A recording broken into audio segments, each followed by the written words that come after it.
بسم اللہ الرحمن الرحیم۔ گمنام ہیرو کے معزز ناظرین، السلام علیکم۔ آئیے چلتے ہیں کہانی کی طرف۔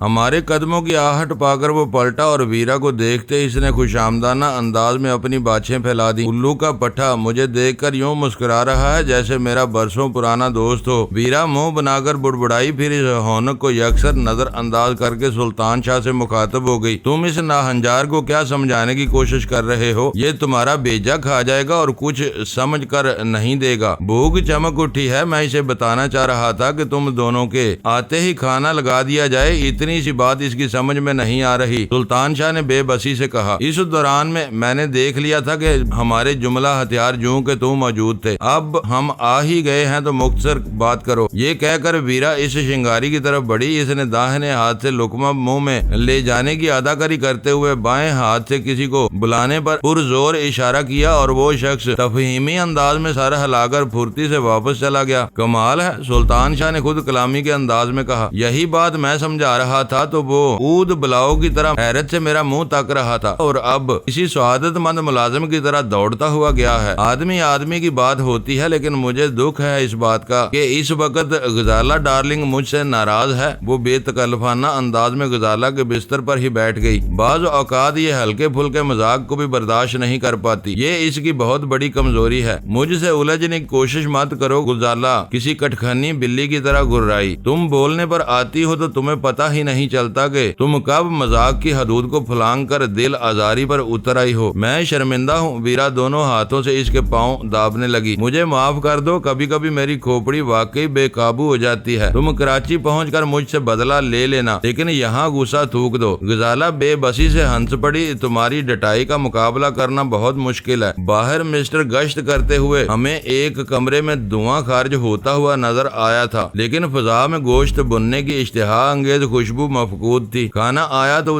وہ تازہ اور گرم ضرور تھا، لیکن دال اور سبزیوں پر مشتمل تھا۔ وہ معاملہ اتنا پیچیدہ تھا کہ اشاروں کی زبان میں شنگاریوں سے کچھ پوچھنا بے سود تھا۔ ہم چاروں بادل نخواستہ کھانا کھانے بیٹھ گئے۔ ابھی چند منٹ بھی نہیں گزرے تھے کہ فضا میں کسی انجن کی جانی پہچانی گونج ابھرتی ہوئی سنائی دی۔ اس وقت ایک شنگاری دیوار گیر مشعلیں روشن کرنے میں مصروف تھا۔ اس آواز پر وہ بھی چونکا۔ انجن کی آواز تیزی سے قریب آتی جا رہی تھی۔ مجھے خوشی ہوئی کہ قندوز خان ہماری توقع سے بہت پہلے واپس آ رہا تھا۔ اس کی آمد سے فوری طور پر کئی الجھنیں رفع ہو سکتی تھیں۔ ہم آہستہ آہستہ اپنی شکم پوری کرنے میں مصروف تھے کہ جیب کی پرشور آواز ہمارے کمرے کے قریب آ کر دم توڑ گئی۔ چند ثانیوں بعد قندوز خان السلام علیکم کا بلند آہنگ نعرہ لگاتا ہوا کمرے میں آ گیا۔ ٹھہرو، ہمیں کھانے میں مصروف پا کر اس نے دروازے ہی سے ہانک لگائی۔ کالس دال اور سبزیاں کھا کر تمہارے ایمان کمزور ہو جائیں گے۔ میں رات کے کھانے کے لیے سال میں دمبا لے کر آیا ہوں۔ ایک شنگاری کاغذوں میں لپٹا ہوا دمبا لے کر اندر آیا تو فضا بنے ہوئے گوشت کی بو سے مہک اٹھی۔ جلدی لے آؤ، سلطان شاہ نے بے صبری سے کہا۔ تمہیں اس کار ثواب کا اجر عظیم ملے گا۔ اس روکھے پھیکے کھانے نے سردار سبقت اللہ کے انعام و اکرام کا لطف غارت کیا ہوا تھا۔ تم بر وقت پہنچے ہو۔ مجھے معلوم تھا آج یہاں ذبح کرنے کے لیے کوئی جانور دستیاب ہے نہ پرندے، اسی لیے میں جان چھڑا کر جلد لوٹ آیا۔ قندوز خان جوتے اتار کر ہمارے ساتھ آ بیٹھا اور اس کے آدمی نے سالم دمبا دسترخوان پر رکھ کر اس پر سے کاغذ اتارنا شروع کر دیا۔ مرغوب غذا کی آمد کی نوید پاتے ہی ویرا نے اپنی تحویل میں موجود بوتل کی مہر توڑ دی اور اسے منہ سے لگا لیا۔ اس وقت تک ویرا نے بوتل سے ایک گھونٹ بھی نہیں لیا تھا۔ مرحبا، قندوز خان نے ویرا کی حرکت پر نعرہ تحسین بلند کیا۔ تو تم شیر کی بچی ہو، شراب پی کر دال اور سبزی کھانے سے بہتر ہے کہ آدمی بوتل مار کر اپنا سر کھول لے۔ اب کھانے پینے کا لطف آئے گا۔ میرا خیال تھا کہ تم لوگ اتنی جلدی کھانا نہیں کھاؤ گے۔ لاؤ ذرا بوتل مجھے بھی دینا۔ بڑے بھائی، سلطان شاہ برائی ہوئی آواز میں بولا، تمہاری غیر حاضری میں ہم چاروں اداس الوؤں کی طرح ایک دوسرے سے لڑ کر اس ویرانے میں بھٹک رہے تھے اور حیران ہو رہے تھے کہ چند روز میں چیخا سرائے کے خوبصورت کیمپ کو کس کی نظر کھا گئی۔ یہ تو بڑی خوبصورت جگہ تھی، لیکن اب یہاں سب کچھ بدلا ہوا ہے۔ ہر طرف دل اڑانے والی ویرانی کا راج نظر آ رہا